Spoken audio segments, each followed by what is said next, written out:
Pemirsa, ratusan pedagang baju bekas di Pasar Senen, Jakarta terancam gulung tikar. Menteri Keuangan Purbaya Yudi Sadewa menyebut importir nakal akan masuk daftar hitam.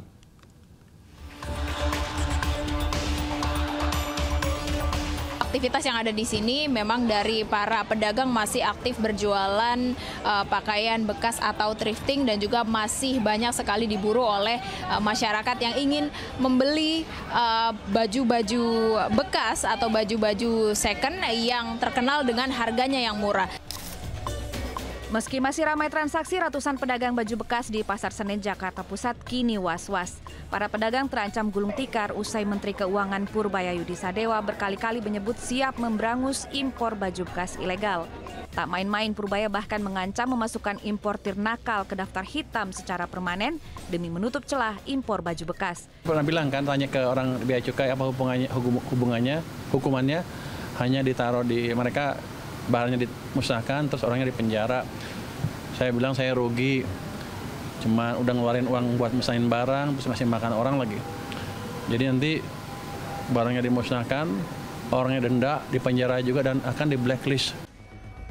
Ancaman Menteri Keuangan jelas membuat ratusan pedagang dan pembeli baju bekas di Pasar Senen ketar-ketir. Bagi mereka, opsi menjual baju bekas lokal tidak menarik. Baju bekas impor harganya lebih murah daripada baju bekas lokal. Modelnya pun lebih trendy karena berasal dari merek kenamaan. Apakah karena harganya murah atau karena ada cari yang bermerek? Kalau aku sih nyarinya yang murah ya, yang murah sama modelnya yang lucu. Meski diklaim lebih berkualitas, tak serta-merta membenarkan impor baju bekas. Gara-gara impor baju bekas ini, negara menanggung rugi lebih dari 100 triliun rupiah per tahun. Berasal dari hilangnya pendapatan negara hingga kerugian produsen tekstil nasional. Demi mendukung negara tak tekor, pedagang pun kini harus legowo ganti barang jualan. Pemprov Jakarta berjanji memberi pendampingan kepada para pedagang terdampak. Kalau thrifting ini nggak ada yang diuntungkan. Jadi apa yang menjadi larangan, apa yang menjadi nanti kalau memang ada operasi, malah pemerintah Jakarta akan memberikan pendampingan. Tim Liputan iNews melaporkan.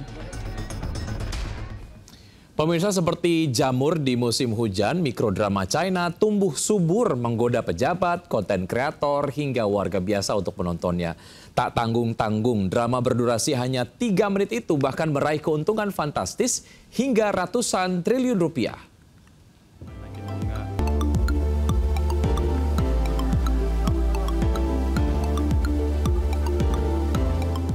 Mikrodrama Cina, fenomena baru menonton film pendek lewat telepon genggam.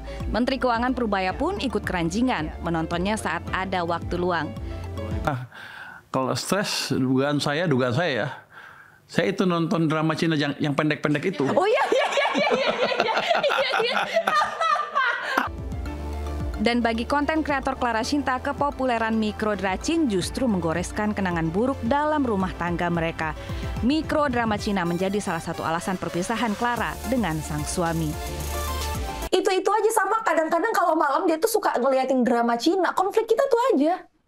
Apa? Maksudnya? Drama Cina. Kenapa dengan drama Cina? Ya aku nggak suka. Ketenaran mikrodrama Cina tidak hanya berdampak pada kehidupan sosial, tetapi juga mampu menghasilkan keuntungan dengan angka fantastis di tahun ini, yaitu sebesar 156 triliun rupiah lebih. Bahkan dalam 5 tahun ke depan, produsen mematok target ambisius sebesar 265 triliun rupiah. Mudah disebar melalui ponsel hingga biaya produksi yang rendah menjadi alasan dibalik laris manis drama pendek dari negeri tirai bambu ini.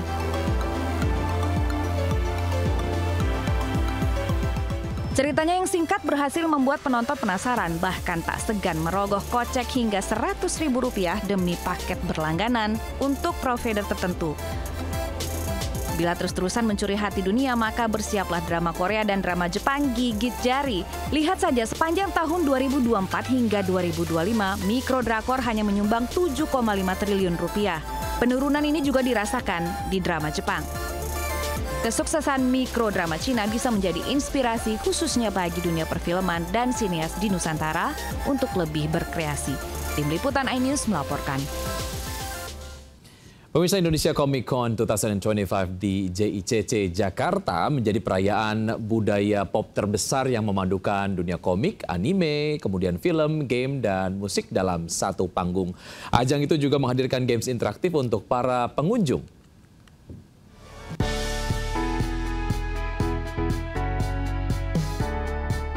Indonesia Comic Con 2025 hadir di Jakarta International Convention Center, Jakarta, selama 2 hari 25 dan 26 Oktober 2025. Sebagai official creative partner, Pix Creative Mindworks menghadirkan booth yang berisi game interaktif dengan menggunakan digital signage. Para pengunjung dapat mencoba 3 permainan seru secara langsung seperti Finding Pixie, Shootout, dan Memory Map yang menantang ketangkasan sekaligus menghibur. Pix juga membawa game interaktif Bounce and Bash di panggung utama, yaitu game yang menggabungkan screen LED dengan handphone sebagai konsol.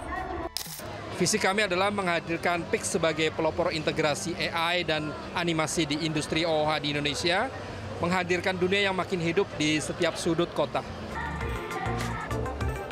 Menariknya lagi, karakter ikonik Pix, Pixie juga hadir di Comic Con bersama karakter Comic Con lainnya seperti Chibi dan Kapten, menjadikan kolaborasi ini sebagai simbol kreativitas dunia pop kultur. Tim Liputan iNews melaporkan.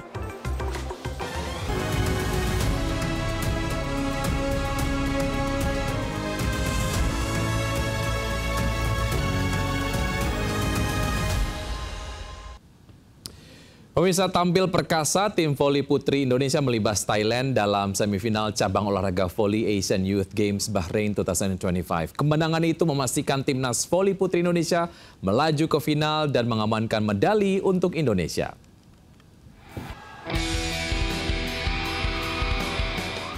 Pertandingan sengit tersaji sejak set pertama. Tim Thailand yang sempat unggul akhirnya harus mengakui keunggulan Indonesia dengan skor tipis 26-24. Pada set kedua, pertandingan kembali berjalan ketat, tetapi serangan efektif dan kerjasama Srikandi Garuda Putri mampu membuat Indonesia unggul 27-25. Memasuki set ketiga, tim Merah Putih tampil semakin percaya diri. Kombinasi serangan cepat dan blok solid membuat Thailand kewalahan hingga akhirnya Indonesia menuntaskan pertandingan dengan skor 25-17. Kemenangan ini memastikan tim voli putri Indonesia melaju ke final Asian Youth Games 2025 sekaligus mengamankan medali untuk Indonesia. Final nantinya akan digelar Rabu besok dan mempertemukan Indonesia melawan Iran. Sementara tim voli putra Indonesia harus terhenti di semifinal usai dikalahkan Pakistan 1-3. Selanjutnya timnas voli putra akan menghadapi Thailand untuk perebutan medali perunggu. Kami akhiri jumpa kita siang hari ini. Saya Wiki Adrian bersama tim yang bertugas undur diri. Tetap semangat dan sampai jumpa.